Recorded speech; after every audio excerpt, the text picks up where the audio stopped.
Pertanyaan pertama untuk semua yang hadir, tolong dijawab dengan jelas, tegas, dan sadar. Jelas, tegas, dan sadar. Tuhanmu siapa? Tuhan kita siapa? Tuhan semuanya siapa? Alhamdulillah. Pertanyaan kedua, yang bisa ngasih Anda makan siapa? Yang bisa ngasih saya makan siapa? Yang bisa ngasih kita semua makan siapa? Yang bisa ngasih makan seluruh makhluk siapa? Pertanyaan ketiga, ada tidak selain Allah yang bisa ngasih makan? Tidak? Tidak ada. Oke. Yang bisa membuat Anda berhasil siapa? Yang bisa membuat Anda tidak berhasil siapa? Yang bisa membuat saya berhasil siapa? Yang bisa membuat saya gagal siapa? Yang bisa membuat semuanya berhasil siapa? Yang bisa menggagalkan semuanya siapa? Keren. Pertanyaan keempat. Pertanyaan keempat. Allah itu maha dekat atau maha jauh? Dekat atau jauh? Baik atau maha baik? Kaya atau maha kaya? Bisa atau maha bisa? Keren. Pertanyaan kelima. Pernahkah Anda merasa putus asa?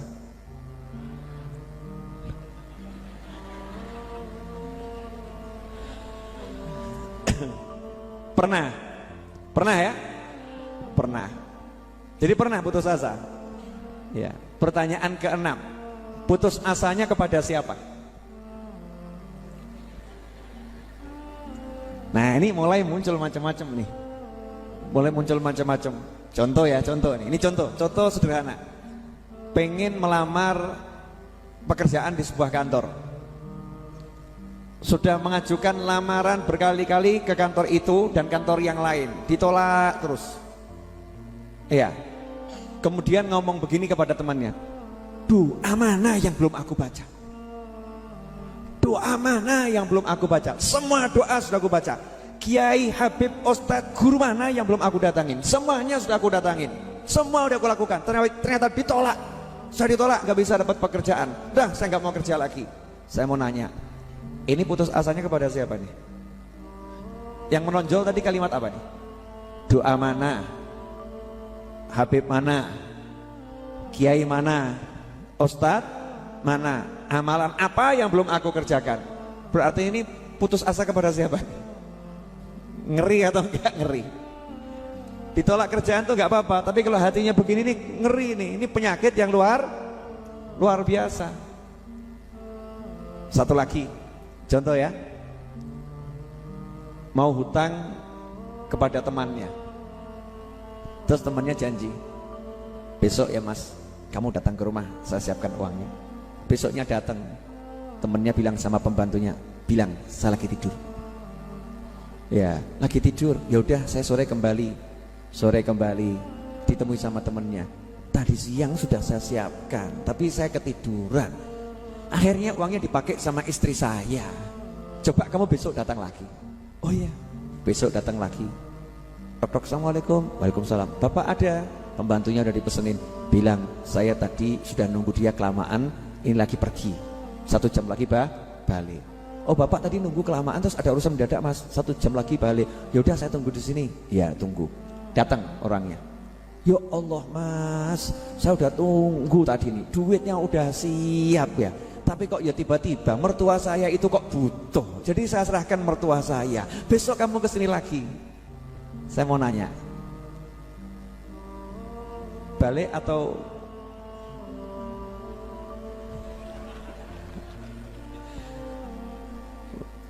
gimana? Ini kan apa namanya, kasus yang terjadi di masyarakat kita ini bentuknya beda-beda, beda. Yang membuat seseorang itu jadi lemes, males gitu ya, terus nggak bergairah lagi, nggak semangat ya, karena dia salah berharap. Dia salah berharap. Berharapnya bukan kepada Allah, berharapnya kepada makhluk. Mintanya bukan kepada Allah, mintanya kepada makhluk. Iya, menggantungkan harapannya bukan kepada Allah, menggantungkan harapannya kepada makhluk. Sementara Allah sudah bilang dengan jelas, siapa yang baca surat ini 3 kali sama dengan khatam Al-Quran. satu kali sama dengan sepertiga baca Al-Quran. Sehingga seorang sahabat habis sholat yang dibaca bukan surat yang lain, yang dibaca Al-Ikhlas terus setelah Fatihah, Al-Ikhlas terus. Maka ditanya oleh Nabi Muhammad SAW, kenapa engkau baca surat Al-Ikhlas terus? Maka dijawab, aku cinta surat Al-Ikhlas, karena itu ada sifat-sifat Ar-Rahman. Maka Rasulullah menyatakan, cintamu pada surat itu membuat engkau masuk surga. Ternyata di Al-Ikhlas Allah sudah bilang, Qul huwallahu ahad. Nah ini harus kita sampaikan dulu kepada hati kita, pikiran kita, otak kita, ilmu kita, dosen kita, teman kita, guru kita, pekerjaan kita, kantor kita, relasi kita. Saya cuma punya Allah, bukan kalian semua. Tapi jangan diomongkan. Ketemu dosen mau pendadaran, Qul huwallahu ahad. Gak sih lulus mas? Bukan gitu caranya. Hati ya, hati. Qul huwallahu ahad. Lulus gak lulus bukan urusan bapak. Ya, dokter sembuh nggak sembuh bukan urusan kamu. Kantor, saya dapat gaji nggak dapat gaji bukan karena Anda. Pasar, laku nggak laku bukan karena apa? Pasar. Qul huwallahu ahad, semua karena Allah. Lah kalau sudah hati itu percaya semua karena Allah, ya tenang toh. Jadi ketika jual barang nggak laku, sama Allah belum boleh laku kok. Pasti bagus. Ketika dia sudah berusaha maksimal, ya berusaha maksimal, belajar dan lain sebagainya, kemudian ternyata kamu nggak lulus, tambah setahun lagi, Allah nyuruh saya tinggal setahun lagi di kampus ini kelihatannya. Karena yang bisa menahan hanya Allah Subhanahu wa Ta'ala. Lah kok ngelamar anaknya orang, ya sudah diterima, kurang sebulan mau nikah, tiba-tiba kok dibatalkan oleh calon istri. Alhamdulillah, yang batalkan bukan calon istri. Qul huwallahu ahad, katakan Allah Maha As-Sani. Allah yang nyuruh dia batalin ini, pasti bagus buat saya. Karena saya bergantung hanya pada Allah. Allahus Samad. Allah tempat bergantung harapan saya, bergantung asa saya. Karena gantungannya Allah, tidak ada judul putus asa. Putus asa itu kalau kepada makhluk, centelannya makhluk, putus. Oh, makhluk itu lemah. Makhluk itu lemah. Tapi kalau gantungannya, centelannya Gusti Allah Subhanahu wa Ta'ala, Allah Maha Kuat, Allah Maha, maka nggak pernah putus. Beb, kasih contoh kasus. Oke. Saya kira-kira 2 minggu ini mengajarkan sesuatu enggak? Saya kan lagi ngajarin Anda semua dan diri saya sesuatu, betul enggak? Apa itu? Paham enggak? Pembelian tanah sebelah. Tanah sebelah. Harganya di atas 5 miliar rupiah. Iya, yang beli nggak punya duit. Gendeng apa edan?